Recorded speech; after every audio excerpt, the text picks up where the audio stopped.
चल हो जा शुरू। केसरिया से मन जोगी हुआ रे, दिल झूमे देखो पतवारा हुआ रे, दिल झूमे देखो पतवारा हुआ रे। हर पल मनाओ केसरी त्योहार। विमल, बोलो जुबान केसरी।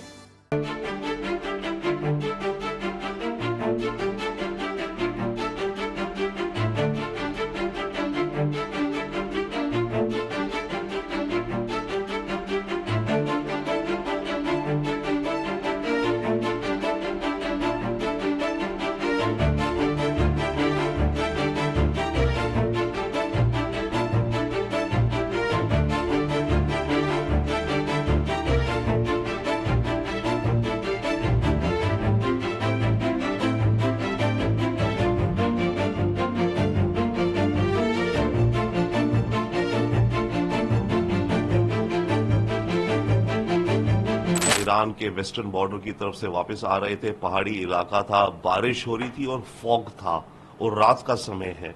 तो अभी तक तो जो सारे अंदाजे हैं वो ये है कि एक एक्सीडेंट है और रात भर ढूंढा जाता रहा और अभी कुछ समय पहले ही इसकी लोकेशन मिली है और जहां तक कहा जा रहा है कि कोई भी सर्वाइवर बचा नहीं है। तो अभी तक तो ऑब्वियसली पूरा एस्टीमेट जो लिया जा रहा है वो यही है कि ये एक एक्सीडेंट है जो कि वेदर कंडीशंस के कारण और वेदर कंडीशंस के साथ हो सकता है ह्यूमन एरर यानी कि पायलट का एरर कंबाइन हो गया हो।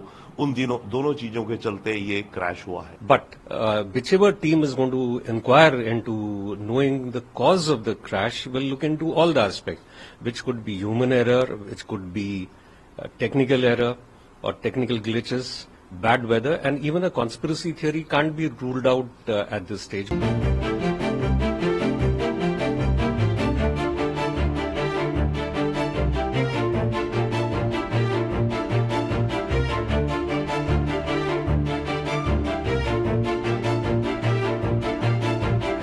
राष्ट्रपति का चॉपर होगा तो उसकी मेंटेनेंस और हर चीज उसकी टॉप क्लास होती है।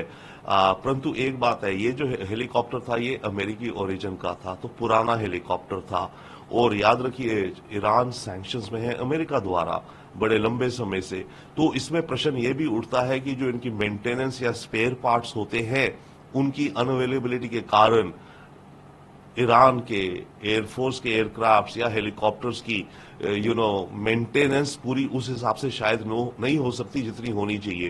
परंतु फिर भी जो प्रेसिडेंट को कैरी कर रहा है हेलीकॉप्टर वो आई थिंक ईरानियन अथॉरिटीज के अकॉर्डिंग तो फुल्ली प्रॉपरली टेक्निकल रूप से पूरा स्ट्रांग होगा, पूरा फिट होगा, तभी उसको वो उड़ाते हैं। क्योंकि अपने टॉप ऑफिशियल्स को वो किसी ऐसे अनमेंटेन्ड या इल इक्विप्ड हेलीकॉप्टर से नहीं ट्रांसपोर्ट करेंगे।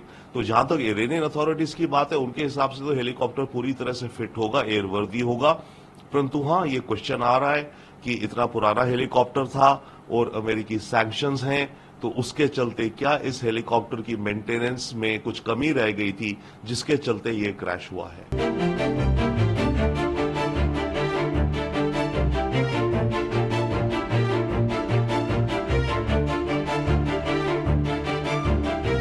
वाले वक्त में फिलहाल के लिए तो एक तो ईरान के अंदर रिएक्शन देखना होगा कि ईरान की पब्लिक में किस तरह का इमोशनल रिएक्शन आता है। अगर ईरान की पब्लिक इमोशनल रिएक्शन में इजराइल को ब्लेम करती है, चाहे कि कोई तथ्य ना भी हो, तब ईरान की लीडरशिप को शायद कुछ अपना कदम उठाना पड़ेगा दिखाने के लिए भी देखो हम भी कुछ कर सकते हैं। तो एक खतरा फिलहाल है।